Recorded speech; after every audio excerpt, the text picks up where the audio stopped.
Bismillahirrahmanirrahim.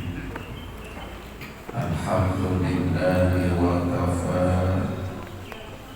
Assalatu wassalamu ala sayyidil Mustafa Sayyidina Muhammadin wa ala alihi wa ashabihi ahli sidqi wal wafa. Ya ilahi anta mahsusi wa ridhaka matlubi, a'tini mahabbataka wa ma'rifataka. Qala rabbi ishrah li sadri wa yassir li amri wahlul 'uqdatam min lisani yafqahu qawli. Allahumma bika asbahna wa bika amsayna wa bika nahya wa bika namut wa ilaikal masir. Ila hadratin Nabi Mustafa Muhammadin Rasulullah sallallahu alaihi wasallam wa ala jami'il ikhwani minal anbiya'i wal mursalin was sahabati wat tabi'in wa awliya'i wal ulama'il 'amilin wal musannifin al mukhtasin, khususan musannif tafsir surah Yasin li Syekh Amami Zada. Al-Fatihah. A'udzu billahi minasy syaithanir rajim. Bismillahirrahmanirrahim. Alhamdulillahi rabbil alamin. Arrahmanir rahim. Maliki yaumiddin. Iyyaka na'budu wa iyyaka nasta'in. Ihdinas siratal mustaqim. Shiratal ladzina an'amta 'alaihim ghairil maghdubi 'alaihim waladdallin.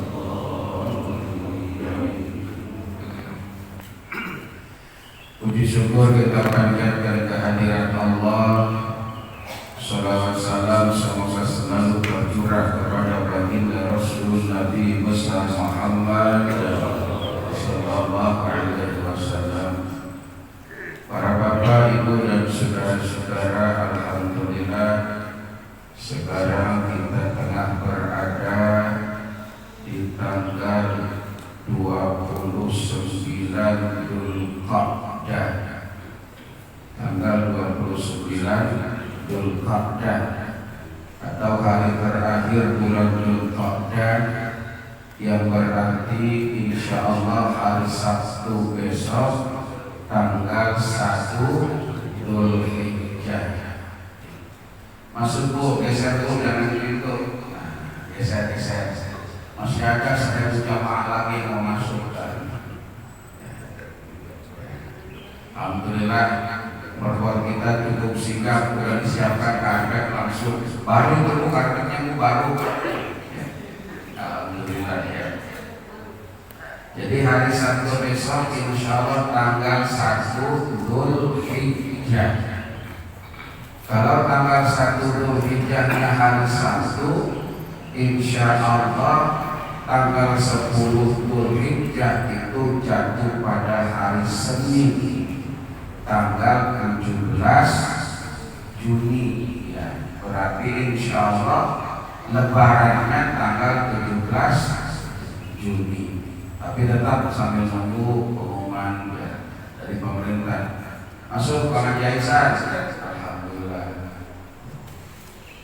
Jadi insyaallah tanggal 1 Dzulhijjah jatuh pada hari Sabtu esok. Para bapak, ibu dan saudara-saudara, sebelum kita lanjutkan taklim kita, sedikit menambahkan tentang jawaban dari pertanyaan Ustaz Juri 2 Jumat yang lalu ya, tentang keutamaan sholat Isra ya. Baru dijawab, memang tidak banyak keterangan tentang sholat Isra ini dalam berbagai macam literatur. Hanya disebutkan ini sholat terhindar dari kesulitan hidup, termasuk insyaallah membuka pintu rezeki, karena sholat Isra itu berada di awal pembukaan sholat duha. Kemudian setelah dicoker-coker macam lagi coter-coter. Jadi berbagai macam literatur yang ada dalam hadis memang juga tidak banyak.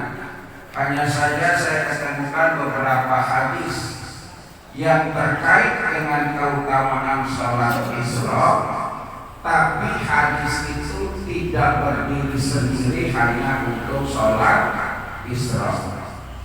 Bu, tahu sholat Isra? Tahu? Sholat Isra itu sholat ketika yang namanya suruh, ketika matahari terbit, tapi sempurnakan dulu terbitnya. Jadi secara khusus membahas tentang sholat Isra tidak ada, tidak banyak. Tapi berkaitan dengan sholat lainnya ada. Contoh, ya saya kutip saja hadis dari Umamah. Man sholat sholat as-subhi, barang siapa yang sholat subuh fi masjid jamaah. Nah ini yang sholat subuh di masjid berjamaah kalau laki-laki, kalau ibu-ibu di rumah. Jadi Bu, walaupun di rumah ibu juga bisa jamaah sebenarnya mah. Jadi kalau mau ngambil pahala 27 derajat, 27 kali lipat, ibu-ibu juga bisa jamaah. Ajak anaknya yang perempuan sebagai makmum, ibu sebagai imam. Kembali Ustaz saya kata bacanya anak saya jadi imam bagaimana? Nggak apa-apa, sekarang udah balik ya, perempuan kayak gitu ya, atau anaknya yang laki-laki misalkan yang udah balik. Orang yang sholat subuh di masjid berjamaah, yasqutu fihi, kemudian dia tetap setelah sholat subuh di tempat itu di masjid, hatta yusalli raka'ataini, sampai dia sholat 2 rakaat. Jadi orang yang sholat subuh, habis subuh dia masih duduk di masjid, yasqutu tetap di masjid. Nanti datang waktu subuh, lewat 5 atau 10 menit dia sholat 2 rakaat, maka pahalanya seperti pahala orang yang haji dan umroh. Amin. Kemudian hadis yang kedua yang paling masyhur dari Anas bin Malik. Anas bin Malik. Ya, dari Anas bin Malik Rasul bersabda, "Man shalla ghadata fi jama'atin." Ya, ingat redaksinya. Man shalla ghadata fi jama'atin, tsumma qa'ada yadhkurullaha hatta tatlu'a asy-syamsu, tsumma shalla rak'ataini, kana lahu ka'ajrin hajjatan wa umratan tamatan. Rasul, barang siapa yang sholat gada itu sama kayak fajar, sholatnya sholat subuh. Yang sholat subuh fi jama'atin, secara berjamaah. Ini redaksinya nih, sholat subuhnya berjamaah.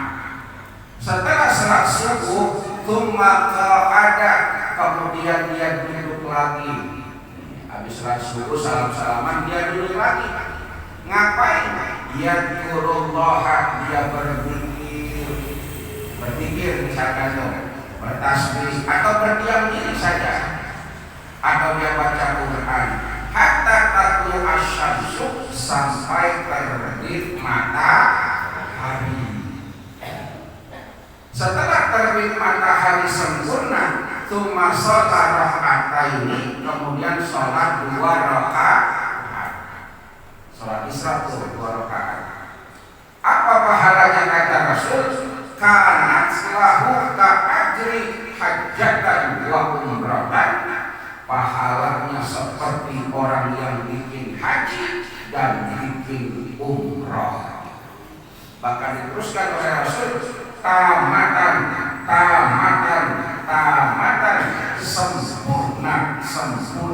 sempurna. Alhamdulillah. Tapi tapi syaratnya subuhnya harus berjamaah.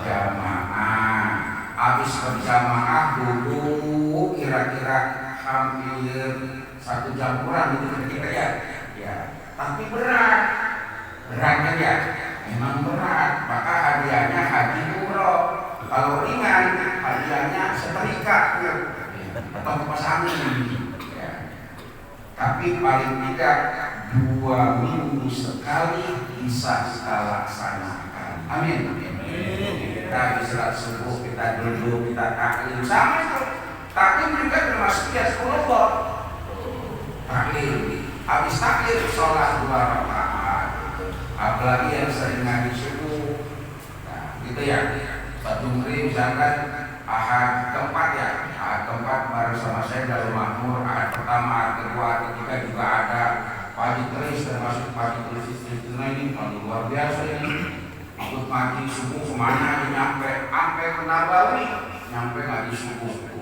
Bu, orang ada nama, duitnya nggak dihitung, ngajinya rajin. Kita kadang-kadang duit kurang mulu, jarang ngaji, kali ini berantem dulu, berapa kali pada kenyot. Jadi alhamdulillah itu ya, jadi secara khusus untuk israf saja memang nggak banyak. Tapi ya jelaskan oleh Rasul, sholat subuh berjamaah, kemudian duduk sampai nunggu matahari terbit, dia zikir, kemudian sholat 2 rakaat, pahalanya seperti haji dan umroh. Alhamdulillah. Ya, itu pertanyaan kelengkapan jawaban 2 minggu yang lalu. Ya. Kemudian ada pertanyaan yang masuk tengah malam. Semakin terbuka, semakin banyak pertanyaan yang malam-malam itu. Ya. Pertanyaannya adalah, Pak Ustaz, ngapa sih habis sembahyang kita pada salaman? Emang Rasul nyontohin termasuk di Masjid Al-Fatah? Nah, itu. Ya, siapapun yang nanya walaupun fotonya ada, ini nggak ada fotonya, cuma fotonya jelek, ini nggak ada fotonya. Kenapa kok habis sholat kita pada salaman? Apakah diajarkan sama Rasul? Kan gitu ya. Allahumma sholli ala Muhammad. Ada tengah malam saya kepet diketemukan dalam Bughyatul Murtarsyidin. Bughyatul Murtarsyidin karang dari Sayyid Abdurrahman bin Muhammad bin Husain bin Umar. Diketemukan di dalam kitab itu. Jadi kalau nanya dalil, sebenarnya kalau dia nanya dalilnya, Ustaz, emang apa sih harus bayar pakai salaman? Dalilnya mana sih? Gampang sebenarnya. Nih dalilnya tuh, lu baca. Sanggup gak kira-kira? Sanggup, bacanya susah. Kita ikut belajarnya lama gitu kan. Ya, semalam juga udah jororongan mata, emang matanya minimalis. Tapi memang sebenarnya tambah berat gitu ya. Tambah lihat begini, tapi kalau itu mah kelihatan aja emang. Ya. Lalu apa dalilnya kan gitu ya? Akhirnya saya buka dalam Bughyatul Murtarsyidin di halaman 51, dia punya kitabnya, silakan ya. Itu ada kalimat faidah. Al-musafahatu mu'tadah ba'da sholati subhi wal asri la aslalaha. Dalilnya nih ya, kita sampai kepada yang nanya atau mungkin jadi dengar sekarang. Al-musafahatu, adapun musafahah, salam-salaman. Al-mu'tadah, yang berulang-ulang atau sering kali dilakukan, ya. Ba'da sholati subhi, setelah sholat subuh, wal asri, dan sholat asar. Ini perwakilan sholat tadi ya. La aslallaha, tidak ada dalilnya. Tadi yang dengan sepotong tuh kan apa dia pakai begitu? Padahal kan masih komat, belum selesai. Makanya kalimat jangan dipotong-potong. Seperti ada kalimat kulu bi'atin dolala wa kulu dolalatin benar kan gitu ya. Setiap bid'ah sesat neraka mulu yang lain. Emang enak ke surga cuma 5? Enak. Kalau kita ngaji 10 orang juga gak enak. Coba orang-orang yang terima kan enak jadinya. Ini yang lain kafir mulu, sesat mulu, kayak surga kencangnya gitu. Allahumma sholli ala Muhammad. Salaman setelah salat subuh dan salat asar, salat yang lain juga itu tidak ada dalil dari Nabi. Artinya Nabi tidak diikuti. Ini kalau orang lewat sampai sini langsung strip di foto, langsung disebarkan di TikTok. Oh, Imam Syarawi Wahabi begitu kata. Bahkan masih ada kalimatnya. Wa qira Ibnu Abdis Salam, dan disebutkan oleh Imam Ibnu Abdis Salam, Imam Abdul Salam, bukan Mas Salam ini Al-Fatah, bukan. Imam Abdul Salam mengatakan annaha minal ghadil mubahah, sesungguhnya salaman pada sholat minal ghadil mubahah, bagian dari mubah yang boleh. Jadi menurut Imam Abdul Salam, salaman ba'da sholat hukumnya boleh. Apa sampai situ? Masih terus ini. Wastahsanahun Nawawi, dan dianggap bagus oleh Syekh Imam Nawawi. Dulu kita orang Banten ya, itu dianggap bagus oleh Syekh Nawawi, namanya Syekh Muhammad Nawawi bin Umar Al-Jawi Al-Bantani, yang kitabnya itu sampai dipelajari di seluruh dunia. Imam-imam dari Saudi Arabia, Mesir, Irak itu belajar kitab beliau. Orang Banten, orang Tanarak ya. Makamnya ada di Maklak, nggak seberapa jauh dengan makam Mbak Maimun Zubair. Mudah-mudahan pada bisa ziarah ke Maklak semuanya. Yang pertama ziarah dulu ke Wali, ziarah Wali Songo, ziarah ke makam Syekh Nawawi, kemudian Mbak Maimun Zubair, terus ziarah ke makam Rasulullah. Amin. Bagi bisa pergi haji atau insya. Wahtasangan Nawawi, dan Imam Nawawi menganggap bagus, jadi memperbagus tuh. Tadi kan Imam Ibnu Salam itu menganggapnya boleh, tapi Syekh Nawawi bilang cakep, bahasa kita cakep, bagus. Berarti bukan cuma boleh, tapi dianjur, wa yustahabu dalam bahasanya itu.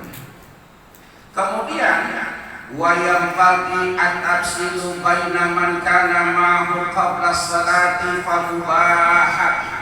Nah, ini penjelasannya nih. Wa yanbaghi, dan seyogianya an tafsilu baina man kana ma'hu qabla salati, at-tafsil dipisah-pisah. Sebaiknya itu dirinci. Apa yang dirinci? Baina man kana ma'hu qabla salati famubahah. Siapa orang yang bersama dia sebelum sholat, maka salaman sesudah sholat, pamubahatun hukumnya mubah, artinya boleh. Maksudnya begini, sebelum qomat dia udah ketemu, masuk masjid bareng salaman gitu ya, salaman. Sebelum sholat dia udah ketemu, kemudian dia sholat, selesai sholat dia salaman. Pamubahatun itu hukumnya mubah. Kira-kira bisa paham ya? Biar gak ada pertanyaan lagi nih ya. Tapi kalau ada orang yang mau juga salaman, udah biarin. Gak salaman berantem lagi. Padahal kita di sholat orang salaman, gak mau, biarin. Jangan dimarahin, kamu jangan. Salaman lu mah ngaji subuh jangan begitu. Berarti itu mah beda. Kalau udah nggak mau salaman, biarin ya. Mau salaman. Tapi kalau salamannya ada cepeannya, mau itu. Salaman cepean mau salam tempel. Jadi kalau sebelum sholat dia sudah bersama, sudah ketemu, selesai sholat dia salaman, famubahatun, maka hukumnya mubah. Wa malam yakun ma'ahu fa mustahabbahu. Dan orang yang belum ketemu sebelum sholat itu hukumnya fa mustahabbah, sangat disunahkan. Jadi bukan cuma mubah tapi jadi pas begitu kita sholat sama orang ini belum ketemu sebelumnya, belum ketemu, belum salaman, ketemunya di waktu sholat. Begitu di waktu sholat, selesai sholat kita salaman, maka hukumnya sunnah, bukan lagi mubah. Ya, hukumnya sunnah, bukan lagi mubah. Idza hiya sunnatun, ya, karena yang sunnah itu inda liqa'i ijma'an, salaman ketika bertemu, hukumnya sunnah ijma'an, di dalam ijma'. Tahu ijma ya?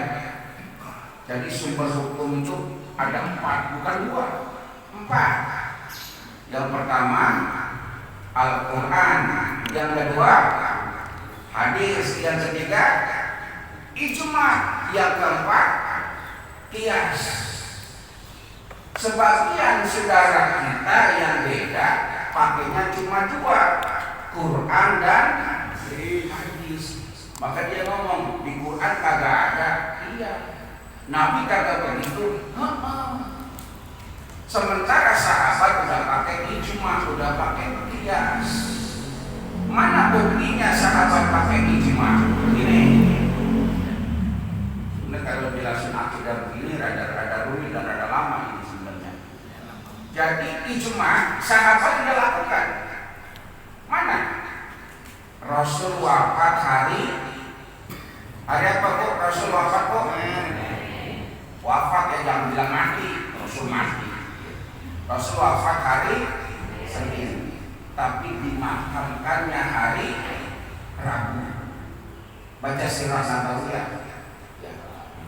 Rasul wafat hari Senin, tapi nggak segera dimakamkan.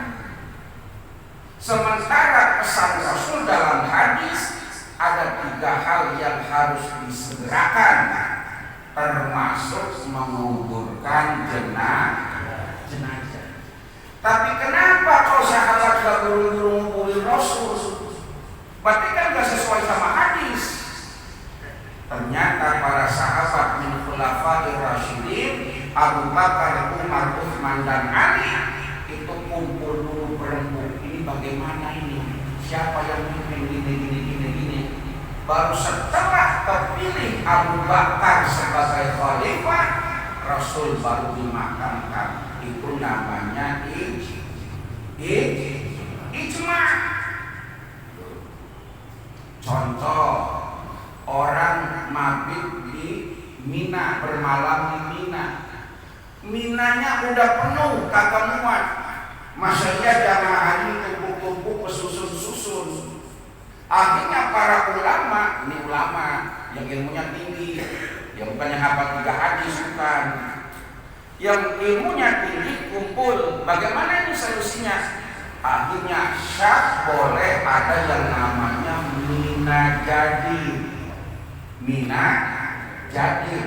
Sementara mina jadi itu bagian dari Muzdalifah. Syak dalam ijma. Orang berangkat haji atau umroh yang langsung ke Mekah, berarti dia ambil miqatnya di atas Yalamlam atau Yulamlam. Kalau dia kemarin dulu kan dia ambil miqatnya di Masjidil Ali di Dzul Khulaifah. Kalau yang langsung ke Mekah, dia ambil miqat di Yulamlam. Yulamlam itu 1 jam sebelum Jeddah. Nah, di pesawat, masa dia pakai pakaian ihram di pesawat, sholat 2 rakaatnya bagaimana, wuduknya, masa dia saya bagaimana, orang 450 pesawat ya, 450. Bagaimana ini? Kumpul ulama dunia, diputuskan hasil ijtihad ijma ulama, boleh ambil mikot di Jeddah. Itu namanya ini.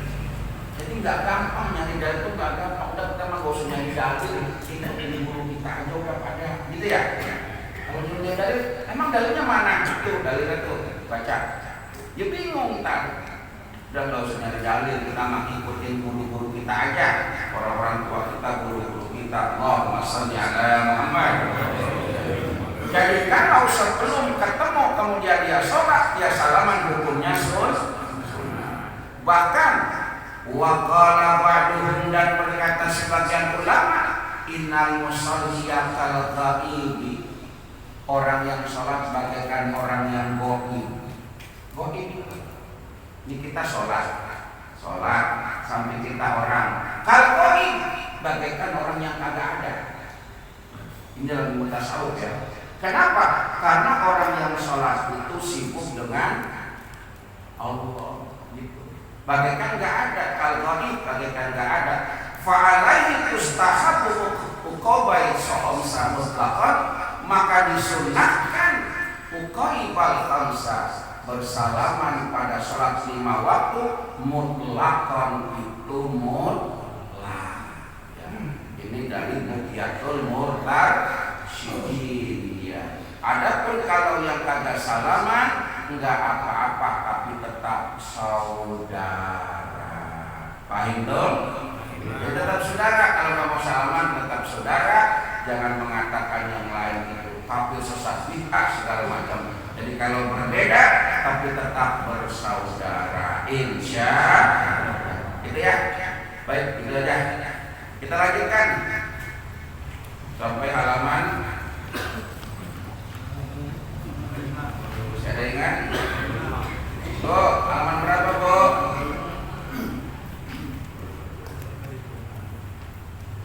Wa ja'alna fiha jannatin min nakhilin wa a'nabin wa fajjarna fiha minal.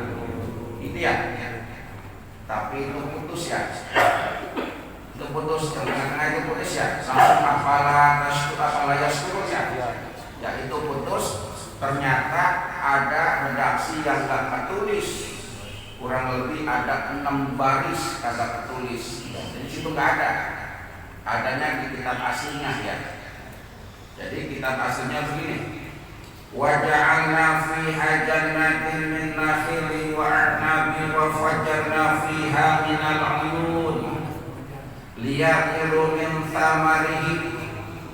Waja'alna, dan kami jadikan fiha padanya jannah. Jannah itu kebun-kebun ya, kebun-kebun.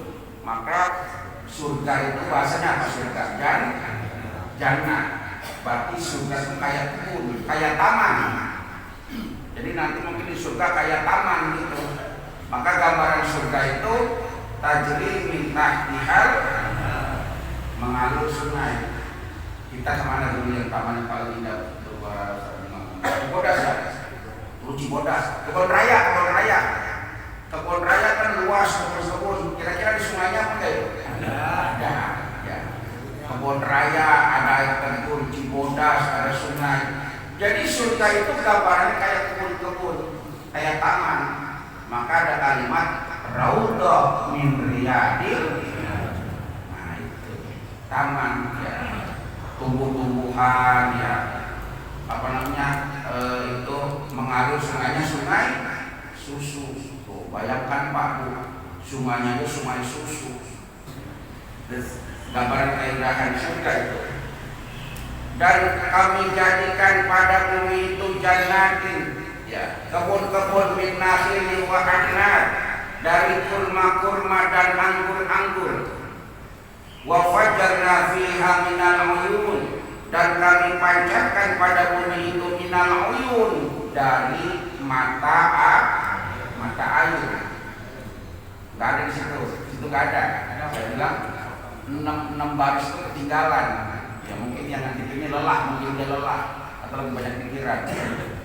Jadi ketinggalan gitu ya, maaf ya ketikanya itu ya. Itu nggak ada, jadi di sini ada itu ya, ada 6 baris yang tinggalan ya. Jadi kami pancarkan pada bumi itu minal uyun, dari air mata atau mata air, liyakulu min samarihi, untuk mereka makan dari buah-buahannya itu. Ay min samarihil hasil minal ma, yaitu dari buah-buahan hasil daripada air. Ada nggak buah-buahan hasil dari air? Ada nggak? Kelapa dari mana? Kelapa dulu apa air dulu?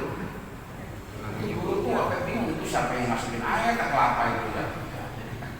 Jadi banyak buahan dari air, buah-buahan yang mengandung air.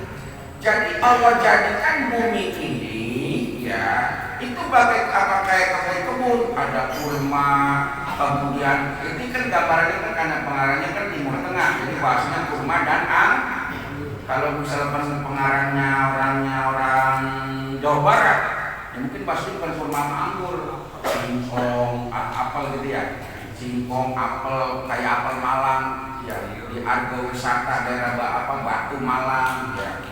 Jadi yang tanaman misalkan pisang apa itu Allah jadikan, termasuk Allah pancarkan mata air, yang dari mata air itu tumbuh buah-buahan yang bisa dimakan,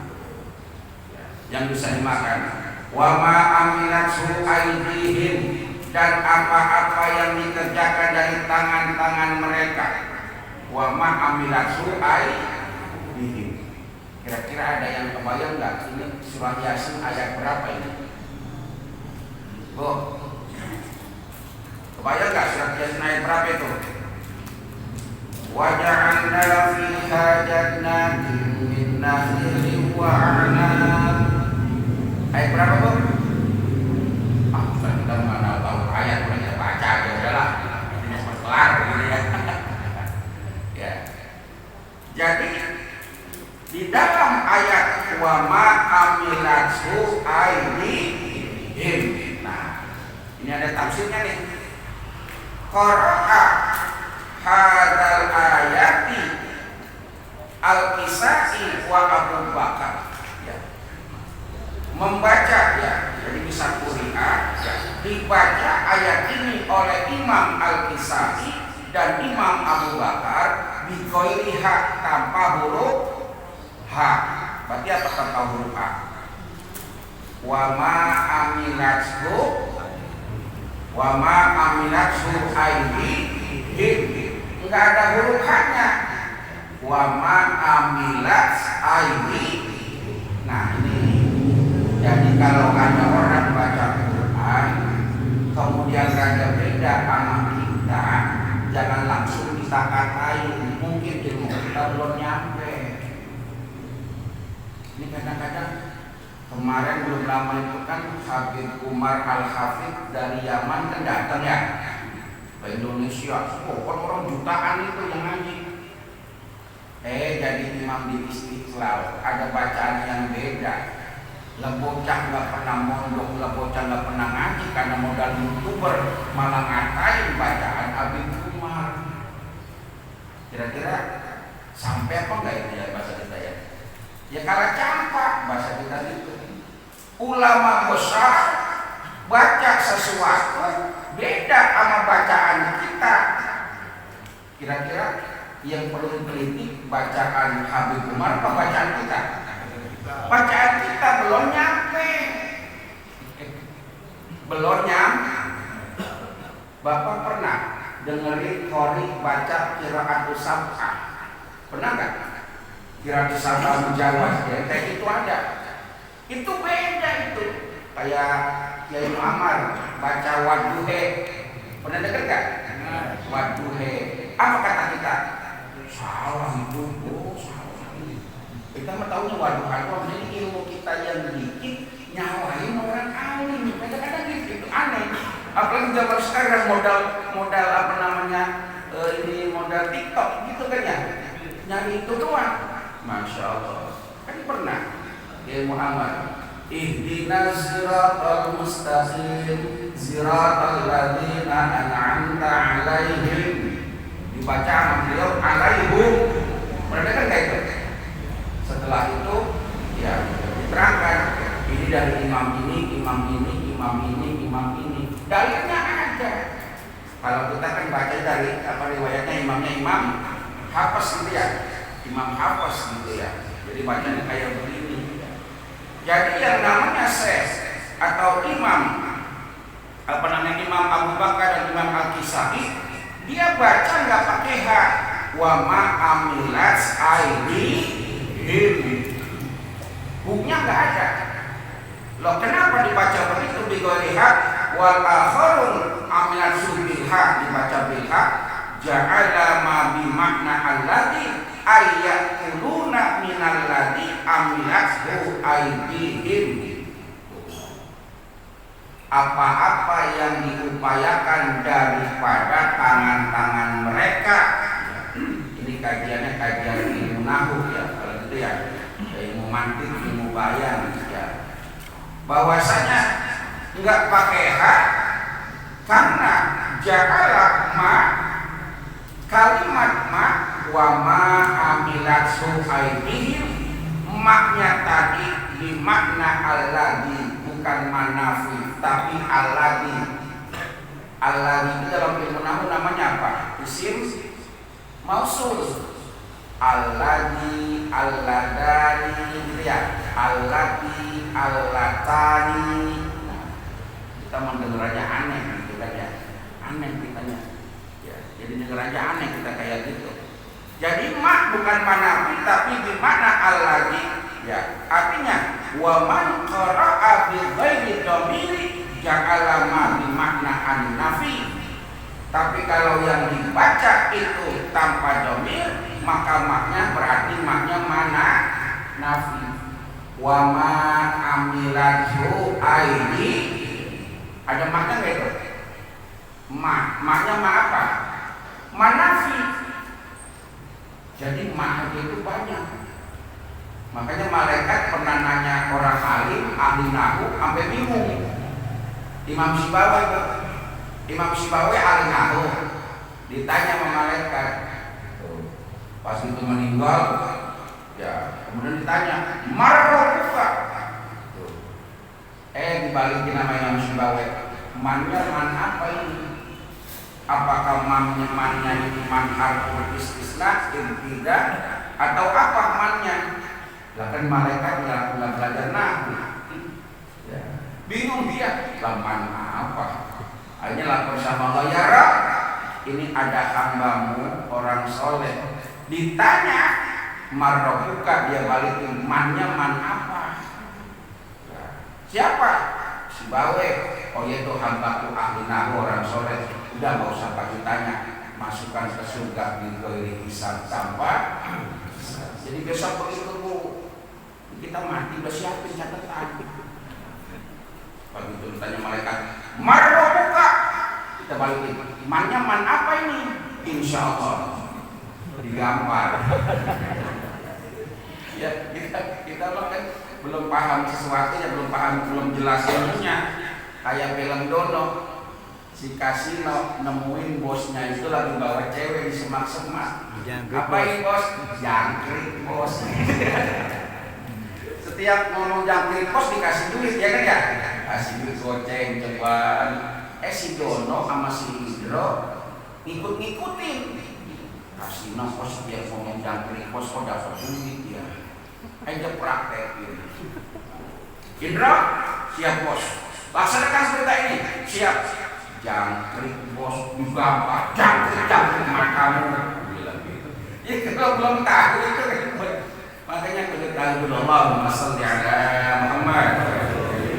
Jadi makna nafi, jadi apa-apa yang tanpa diusahakan oleh tangan mereka sendiri, wajadu maf'ulatun walam ta'milha aydihim wala sana'a lahu fiha. Ada beberapa buah-buahan yang tanpa tangan dan juga dari tangan.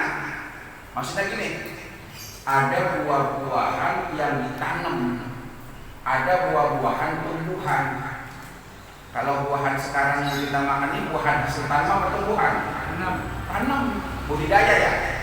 Nah yang tumbuhan kayak dulu, kayak bahasa kita mah ya tumbuhan apa ya? Ya jadi tiba-tiba tumbuhan gitu ya. Ada yang tanpa tangan, ya. Jadi kayak gitu intinya kayak gitu. Wa ada makna qaulu Dhahak Qatadah, dan juga itu termasuk makna yang dipahami oleh Imam Ad-Dhahak dan Qatadah.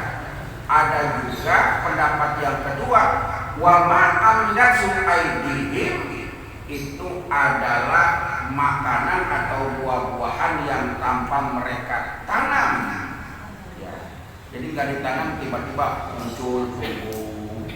Wallahu a'lam. Alhamdulillah ada amal masuk dari Mpok Dia, ya, Ibu Dia gitu ya. Ya mohon doanya, beliau dalam keadaan kurang sehat. Mohon doanya, mudah-mudahan Allah akan angkat penyakitnya, Allah akan kembalikan kesehatannya, bisa beraktivitas seperti sedia kala.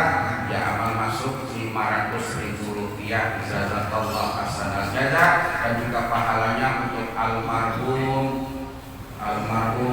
Sasmita bin Nusi, almarhum Nusi bin Ulan, almarhum Suwaid bin Kecil, almarhumah Misa binti Saidan, almarhum Haji Nasar bin Suwaid, almarhum Nimun bin Suwaid, almarhumah Hajarunah binti Haji Jari, almarhum Hasan Basri bin Sasmita, almarhum Arianto bin Saimun. Ya.